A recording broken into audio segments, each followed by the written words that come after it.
آپ کے سوالات کے جوابات بالترتیب درج ذیل ہیں۔ جوتے پر جوتا آنا یا جوتے کا الٹا ہونا آداب کے خلاف ہے، اور کوئی بھی نفاست پسند انسان اس طرح پڑے جوتے کو دیکھنا اچھا نہیں سمجھتا۔ اسی طرح ٹانگ پر ٹانگ رکھ کر بیٹھنا آداب مجلس کے خلاف ہے، اور خاص طور پر بڑوں کے سامنے اس انداز سے بیٹھنا بدتہذیبی خیال کیا جاتا ہے۔ یہ امور تہذیب و شائستگی کے خلاف ہیں، لیکن ان کو نحوست قرار دینا یا ان سے بدشگونی لینا درست نہیں۔ اس کی مزید وضاحت کے لیے ملاحظہ کیجیے۔ بدشگونی لینا کیسا ہے؟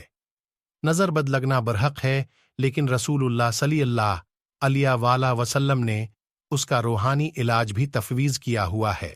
اس لیے مرچیں جلانے یا انڈا پھینکنے کی بجائے نبی اکرم صلی اللہ علیہ وسلم کی سنت پر عمل پیرا ہونا چاہیے۔ اسی میں ہماری فلاح ہے۔ نظر بد کے متعلق مزید وضاحت کے لیے ملاحظہ کیجیے۔